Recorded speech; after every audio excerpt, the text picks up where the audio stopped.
There's the main principle that kind of makes the Silat, in my opinion, and that is this. The main principle is this word called galak. This is a word and principle that kind of describes, one, the movement or how we move, and this was the very thing that I said before that kind of captivated me.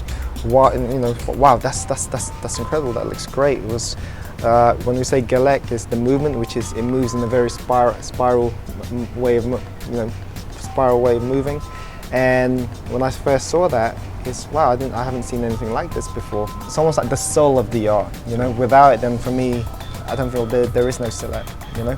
The galak is also about connection. So when I say connection, first it's about learning how to connect the upper and lower part of the body. So the ground kind of teaches you about that. That principle runs through the whole system. So it's almost like saying, how is galak expressed on the ground, yeah? Or how is galak expressed like upright in striking or in weaponry or multiple attackers? There's 4 sub-arts on the ground that kind of comprise that phase 1. And for me, it's I do it, or I've kind of kept it in there because it's almost like me paying homage to the influences that I've come from, which is the Minangkabau arts. Each of the ground arts, they have a way of conditioning and training the body, and in turn, at the same time though, they have a way of fighting or defending as well. So they have like a different theme. The cat is the main art that's taught on the ground because it kind of deals more about movement, transition, smooth transition, and then it kind of helps. It's almost like what links all the other ground arts together. It's a way to how to get up on the ground, how to get up from the ground, I mean, very, very quickly, how to fall on the ground and recover, and how to use the ground as a counter. So some of the postures that's used on there is almost like to bait as well, if you're not kind of getting up quickly. The crocodile, it's more like,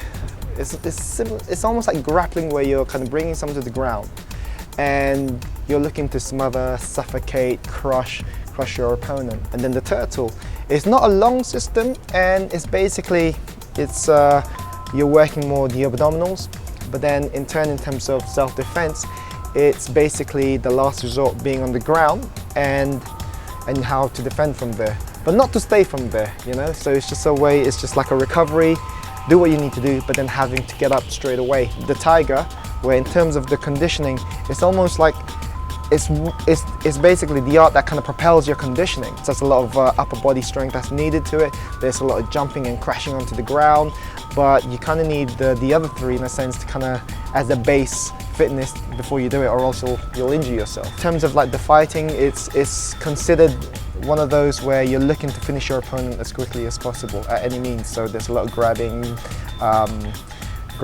biting, and bringing your opponents quickly to the ground and looking to finish as quickly as possible. Once you have all the base postures and movement and ideas and the principle, and getting the idea of the principle of the galak and how it connects together, or how you're connecting all your movements and posture and techniques all together, then you're kind of going into what we call the spider's web. In every Southeast martial arts, there's usually a diagram, yeah, and you see this, like, the triangle, or I mean, I think you do Filipino martial arts or the Silat system.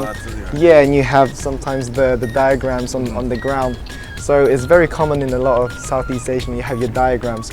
So for me, the spider's web, we have this diagram, is pretty much like the compass sign. So you have like the points, and then you have obviously northeast, northwest, and so forth. But in short, it's a diagram where, one, it kind of focuses, if I lay that diagram down onto the floor, as most Southeast Asians do, it turns into your footwork. So for us, it becomes a bit more intricate, and it becomes more like advanced footwork, and, yeah. But then if we bring it upright, it kind of teaches you ways, obviously, of striking, how to hit, and how to kind of connect all the different strikes together. The web is more like the planning, the more like the strategic way of getting reactions, and the strategic way, like if there's a reaction, when I say reaction, they're like your little openings. Later on, it goes a little bit more in depth into more the philosophy side of it, but in short, in terms of like the physical and more the combative aspect, that's what you're trying to do. You're trying to be be aware of where he goes. The web is also dealing with that awareness of what's happening here, but then also working peripheral vision, because it also deals with you're looking to deal with more than one opponent, and that's why when you were looking at the web becomes a bit more, like I said on the ground, advanced, and becomes a bit more intricate, because you're looking to weave in and out of different situations, because there might be more than one opponent. Yeah. So within this, reaction, awareness of the body, opening, and you're looking to be, like I said, like a pinball, and you're not letting him go, but then at the same time you're being aware of what's going on around you.